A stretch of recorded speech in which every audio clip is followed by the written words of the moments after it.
Dans cette vidéo, je vous propose d'utiliser un compte BeetleDo pour définir l'ensemble de vos indicateurs de performance, ou d'autres choses d'ailleurs, à partir donc d'un compte vierge que vous pourrez dédier à cela, et dans le respect des bonnes pratiques de gestion de projet. Alors, j'ai constitué un modèle qui se trouve ici. Alors là, il est déjà sélectionné, donc c'est encore plus simple dans la liste des modèles. Et nous allons le charger pour voir ce que ça donne. Voilà, on a 8 éléments dans ce modèle. Et si on va voir comment ça fonctionne, on s'aperçoit qu'on a d'abord des objectifs. Pourquoi? Parce que les indicateurs, si on ne les rattache pas à une intention, eh bien, ils servent généralement à rien, plutôt à décorer un petit peu vos communications. Donc, ce qui est important de mettre en évidence, c'est que un indicateur doit répondre à un objectif métier. Et cet objectif métier, lui, on doit l'interpréter en objectif de mesure.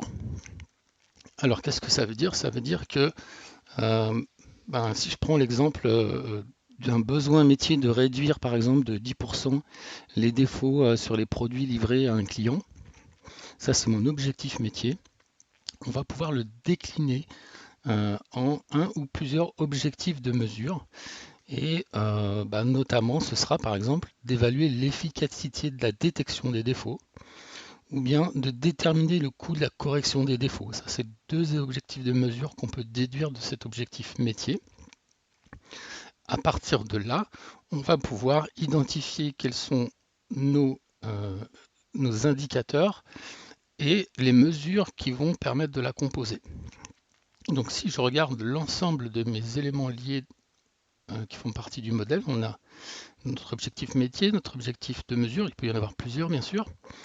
J'en ai pris un pour cet exemple, parce qu'après ça construit beaucoup d'éléments, donc si vous avez un seul objectif et que vous en proposez plein, il aurait fallu faire beaucoup de ménage. Donc à partir de là, si je suis sur mon objectif de mesure, vous voyez que l'étape suivante c'est le KPI, qui se trouve ici. Et donc c'est lui qui va synthétiser on va dire la mesure de satisfaction par rapport à notre objectif et l'éventuel dépassement des seuils d'alerte ou des objectifs. Donc à partir de là, on va décomposer notre KPI en mesures. Donc il faut bien faire la distinction entre ce qu'est une mesure et un indicateur. Je pense qu'en faisant l'exercice, on s'en rend compte assez vite.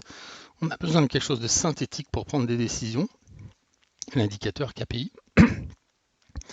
Et derrière, on a besoin de le calculer de manière précise, et donc au travers de combinaisons de calculs à partir de mesures. Donc voilà, notre mesure, elle va être associée à une action qui, en gros, va définir le mode opératoire de production de cette mesure. Si on regarde un peu dans le détail, qu'est-ce qu'on a dans cet élément? Pour moi, on a besoin d'enregistrer le mode de calcul, comment on produit cet indicateur, et puis des informations d'exploitation comme la fréquence à laquelle on va produire le calcul, qui est porteur responsable de cette production, et surtout, qu'est-ce qu'on va faire après? Comment on communique notre indicateur? Est-ce qu'il rentre dans un tableau de bord, etc. Et qu'est-ce qu'on fait ensuite? C'est-à-dire, si on a identifié un seuil d'alerte par rapport à l'indicateur, si en dessous de telle valeur, il faut qu'on fasse quelque chose, il faut savoir qu'est-ce qu'on fait quand ce seuil est dépassé, qui on alerte, quelles actions on envisage, etc. etc. Donc voilà pour le mode opératoire de mesure. Donc on a ici, donc là j'ai estimé qu'on pouvait avoir deux mesures, donc je les ai proposées dans le modèle. Et à partir de là, toujours au niveau du KPI, derrière on va produire la valeur initiale du KPI. Et donc cette valeur, en fait, on ne va pas se contenter d'enregistrer le résultat du calcul, on va surtout lui associer une analyse et éventuellement les actions qu'on va suggérer. Alors soit on va enregistrer ici les actions, mais je pense que le plus pertinent, c'est de lier des actions à l'indicateur en ajoutant, vous pouvez le faire à partir de là d'ailleurs, en ajoutant ici une suite qui serait une action, donc, hop, et qui va me permettre de dire, je fais quoi? Je fais quoi de cette alerte? Voilà. Alors, ma suggestion, effectivement, cet indicateur va être produit de manière périodique. En général, s'il est fonctionnel et efficace, en tout cas intéressant. Donc je pense que le plus intéressant, effectivement, c'est de s'arrêter à ce premier enregistrement de valeur initiale, puis d'ajouter au travers des activités récurrentes la production de l'indicateurs. Alors souvent, il va y avoir plusieurs indicateurs qui vont être produits en même temps, c'est pour ça qu'il est bon d'écarter, de dissocier la chaîne d'indicateurs de l'activité récurrente, puisque vous allez avoir sinon plusieurs fois les mêmes. Voilà, donc production KPI par exemple. Donc je peux décider de le faire tous les mois, ce qui paraît assez raisonnable.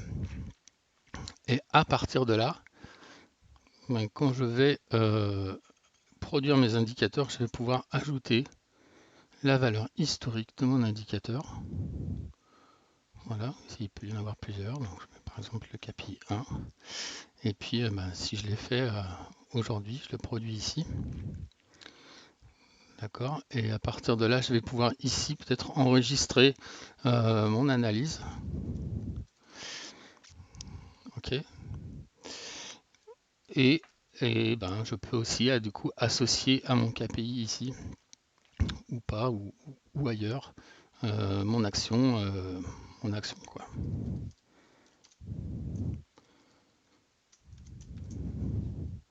Voilà.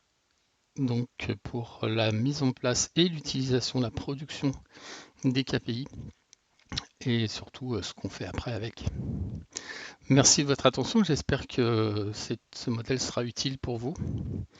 N'hésitez pas à isoler dans un compte particulier cette gestion des indicateurs et elle vous permettra, si jamais par exemple vous voulez faire évaluer votre société par rapport aux bonnes pratiques CMMI, là vous avez tous les éléments du processus qui s'appelle mesure et analyse. Voilà, merci pour votre attention.